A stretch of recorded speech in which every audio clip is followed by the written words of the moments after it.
Mesdames et messieurs, bonsoir et bienvenue dans cette édition de votre journal de 22 heures dont tels sont les principaux titres.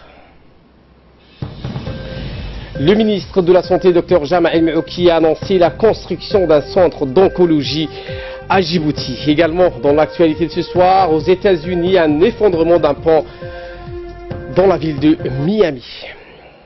C'était les sommaires, bienvenue à tous. Le deuxième congrès du Parti du Rassemblement Populaire pour les Progrès, le RPP, se tiendra demain au Palais du Peuple. La plus grande instance du RPP, qui compte près de 650 membres, entamera les travaux de ce congrès qui porteront notamment sur la réélection du président du Parti du Rassemblement Populaire pour les Progrès. Eh bien, le congrès du parti se déroulera cette année sous le thème du rôle de la femme et du Parti du Rassemblement Populaire. Ce sera donc demain au Palais du Peuple.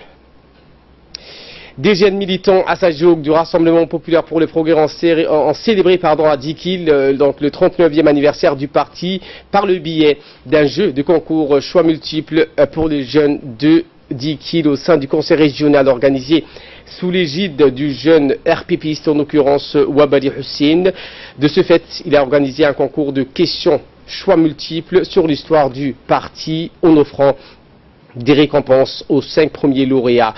Des récompenses donc pour ces lauréats. À cela s'ajoute donc un beau tableau du chef de l'État Ismaïl Marguelé, et président du Parti du Rassemblement Populaire pour les Progrès.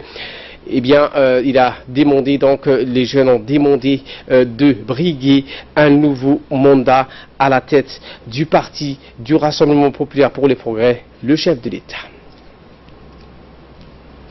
Suite à la réélection du président djiboutien de l'Assemblée nationale, le président du Parlement arabe, Dr Michel Ben Hafahem Al-Soulami, a adressé un message de félicitations à son homologue djiboutien, Mohamed Ali Hamad. Le président du Parlement a souhaité donc la réussite dans sa mission au président du Parlement djiboutien. Il a émis le souhait d'un renforcement de partenariat et des relations entre les deux parlements. Je vous le disais en titre, le ministre de la Santé va bientôt lancer un projet de construction d'un centre d'oncologie à Djibouti. Ce projet s'inscrit dans le cadre de la politique d'optimisation des soins du ministère de la Santé et compte tenu de la prolifération du cancer en République de Djibouti. En effet, ce centre offrira à la population un diagnostic des traitements de haute qualité répondant aux développements les plus récents de la technologie. Je vous propose de suivre le ministre de la Santé, Dr Jamal El-Maouki. En suivant les instructions du président de la République, son Excellence, M. Ismaïl Marguelé, sur la question du cancer, qui devient de plus en plus important et nombreux dans notre pays. En ce sens, en premier lieu, nous avons renforcé le laboratoire de l'hôpital de Balbala en amenant tous les moyens de diagnostic sur la question du cancer, des anapades, ainsi que des appareils. Postérieurement, nous avons amené aussi des cancérologues pour qu'ils puissent, en cas de traitement, prescrire le traitement. Après cela, le président nous a demandé de trouver des solutions pour tout type de cancer. En respectant et travaillant sur ces instructions, nous avons eu un projet dans lequel la Banque islamique financera conjointement avec la République du Djibouti pour construire un centre national sur la question du cancer. Ce centre se fera à l'hôpital de Balbala, d'une superficie vraiment importante de 5000 mètres carrés bâtis, et se divisera en deux. Un R+1. La première partie, le rez-de-chaussée, se feront tout ce qui est consultation, accueil, et à l'étage, ce sera la zone d'hospitalisation, une partie pour les enfants, hospitalisation, et la deuxième partie pour les adultes et la chimio. Comme vous le savez, ce centre se divisera aura 3 traitements principaux. Les 3 traitements principaux seront la chimiothérapie, la radiothérapie et la chirurgie carcinologique. En ce sens, tous les moyens seront réunis pour que ce centre puisse être un centre d'excellence, non seulement pour le Djiboutien, mais aussi au niveau de la région. Chaque personne qui aura cette pathologie pourra y venir à avoir son traitement. Ainsi, il y aura des matériels de pointe, tels que la radiothérapie avec tout son matériel, là, il y aura un PET scan qui est une sorte de scanner, mais un scanner est spécifique pour la question du cancer. Et aussi, il y aura des salles de traitement d'accélérateur pour la question de la radiothérapie. Dans les consultations, tous les personnels doivent être formés et avant l'ouverture de ce centre, nous devons avoir toutes les ressources humaines disponibles. Nous avons commencé dans ce processus, des médecins djiboutiens ont été envoyés pour faire la spécialisation sur la question du cancer. Et pour ce qui est techniciens et autres, l'Agence internationale de l'énergie atomique nous a donné main forte pour pouvoir les former. Et en plus, tous les plans et tout le processus ont été suivis de près par l'Agence internationale de l'énergie atomique, qui est la seule à donner la délivrance sur, et voir les normes et tout, sur la construction d'un centre de cancérologie, puisque les centres de cancérologie utilisent un matériel qui utilise l'énergie atomique. Et sous les instructions clairvoyantes du président de la République, nous procédons aujourd'hui, Inch'Allah, comme tout Djiboutien le souhaitait, que la République de Djibouti se dote de son propre centre de recherche et de traitement du cancer. Inch'Allah, la pose de pierre estimée dans les mois prochains, Inch'Allah, et nous comptons faire au plus vite la construction pour que ce centre puisse être fonctionnel l'année d'entre 2018 à 2019, Inch'Allah, si Dieu le veut bien. Après l'acquisition déjà de tous les moyens autres d'un centre pédiatrique, d'un hôpital pédiatrique, voilà aujourd'hui aussi celui d'un hôpital sur la question du cancer. Inch'Allah, comme vous le voyez, le gouvernement de la République de Djibouti et le président principalement donnent une importance capitale sur la question sanitaire de la population de Djibouti, sur ce que je vous en remercie.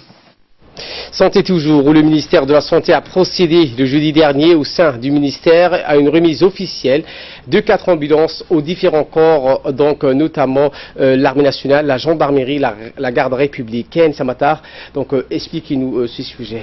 Effectivement, Ali, l'objectif étant de contribuer à améliorer la prise en charge de la santé des militaires et aussi des populations. Cette cérémonie intervient à celle du jeudi 3 mars, présidée par le président de la République, son Excellence Ismaël Omar Guelleh Ali, avec la remise d'une 50aine d'ambulances au profit du ministère de la Santé. Le ministère de la Santé a voulu dans cette geste contribuer ainsi à améliorer, en faisant cette action, améliorer la santé de toutes nos populations, mais d'une manière générale, la santé des familles, des différents corps armés djiboutiennes et des travailleurs djiboutiens, par l'intermédiaire de la CNSS, a déclaré lors de son intervention que le secrétaire général Dr Salah Benoïta Tourab. En effet, Ali, ces ambulances seront affectées à différents services de santé des différents corps où elles seront d'un appui précieux.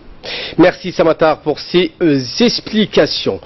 Toujours dans le cadre de la semaine nationale de la femme djiboutienne, Moumina Ahmed Hassan, donc la ministre de la Femme, s'est déplacée ce vendredi à Garanlé où s'est déroulée une cérémonie de remise de kits scolaires. Lors de ce déplacement, la ministre était accompagnée par le préfet adjoint de la région de Tadjoura, Habib Zilani, et les parlementaires de la région de Tadjoura, fraîchement élus, en l'occurrence mademoiselle Hallou Mohamed, monsieur Humad Mohamed et monsieur Hassan Omar. L'objectif de ce déplacement était donc de récompenser la mutuelle communautaire championne Garanlé. En tout, 25 ménages ont bénéficié des kits constitués des lampes solaires ainsi qu'une récompense pécuniaire à la caisse mutuelle de Garanlé. La délégation a été accueillie à leur arrivée par une foule en liesse et a procédé à la remise officielle. Après les mots de bienvenue et les salutations d'usage, la délégation s'est entretenue avec la communauté qui n'a pas manqué de remercier les ministres pour l'appui apporté à cette localité. Quant au préfet adjoint, à son tour, il a tenu à remercier le ministère pour son implication dans le développement communautaire en général et l'autonomisation de la femme en particulier. Une forte délégation djiboutienne conduite par le secrétaire général du ministère de l'Intérieur, M. Siraj Omar Abdelkadir, composée des hauts cadres des ministères techniques renforcés par les préfets des régions frontaliers Ali Sabié, Tadjoura et Dikil, ont pris part à la 24e réunion du comité conjoint des administrateurs et des responsables frontaliers djibouto-éthiopiens qui a eu lieu les 11 au 14 mars à Samara en Éthiopie. Eh bien, la délégation djiboutienne a été accueillie par des hauts responsables et des personnalités, à savoir le vice-président de l'État, Awal Arba, le chef de la délégation djiboutienne, Siraj Omar Abdelkader, a tout d'abord exprimé sa gratitude pour l'accueil chaleureux qui lui a été réservé à lui et à sa délégation. Il a soulevé plusieurs points importants, notamment la mise en œuvre rapide du protocole d'accord sur le commerce transfrontalier, l'immigration illégale, ainsi qu'une meilleure solution de la circulation des biens et des personnes.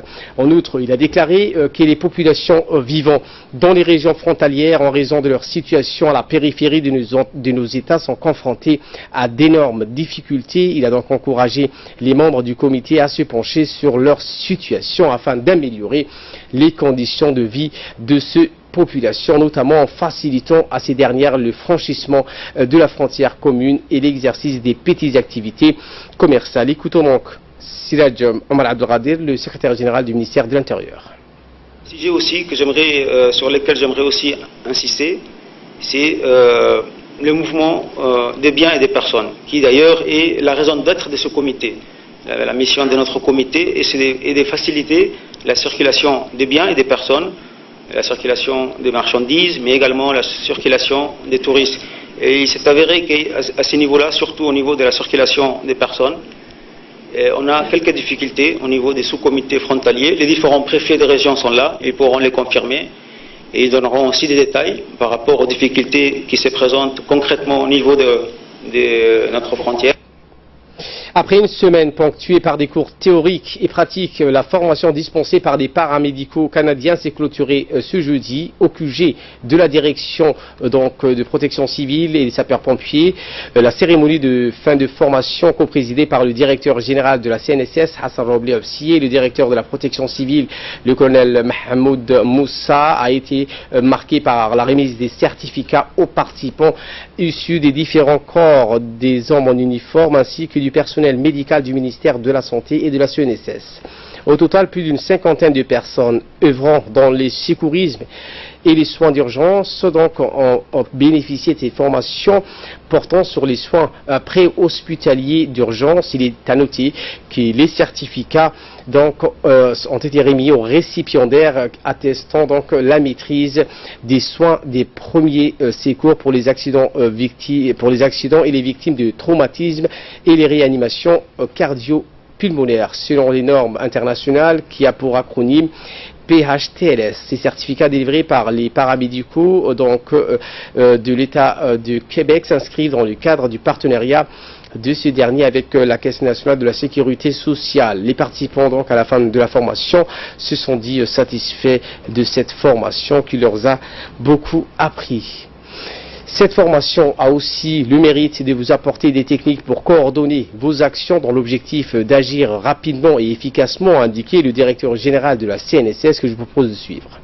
Cette cérémonie marque la fin de votre formation qui a duré une semaine.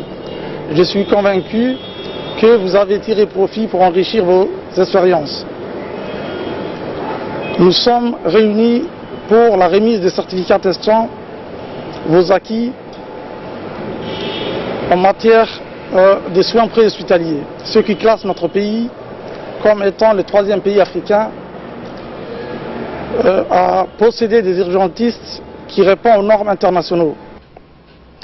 Sous l'égide du ministère de l'Agriculture, de l'eau, de la pêche et de l'élevage et des ressources halieutiques et sous supervision générale et représentant par intérim de l'Organisation des Nations Unies pour l'alimentation et l'agriculture à Djibouti et auprès de l'autorité intergouvernementale pour le développement, le bureau des représentants de la FAO à Djibouti, en notre collaboration avec la direction de l'élevage des services vétérinaires, a organisé durant 3 jours un atelier de formation sur les maladies animales prioritaires au conseil régional d'Ali Sabié. Eh bien, plus de 60 acteurs, des auxiliaires de l'élevage, des facilitateurs des champs d'écoles agropastoraux et les agents des services vétérinaires déconcentrés des régions du Sud, Ali Sabié, Arta et d'Ikil, ont largement profité de cette formation. Et nous vous le disions en titre, aux États-Unis, cet effondrement d'un pont à Miami avec Samata Saïd. Effectivement, Ali, au moins 6 personnes ont perdu la vie dans leur voiture écrasée par l'effondrement d'un pont à Miami. L'accident s'est produit, Ali, à une heure où le trafic était dense sur cette route à 6 voies. Le pont piétonnier, qui était en cours de construction au-dessus de la route, s'est écroulé. L'ouvrage de 950 tonnes devrait relier l'Université internationale de Floride à des résidences pour étudiants situées à l'autre côté. 8 véhicules ont été piégés sous le décombre et 8 blessés ont été évacués. Merci Samatar pour ces explications et merci à vous de nous avoir suivis et très bon suivi des programmes sur Télé Djibouti.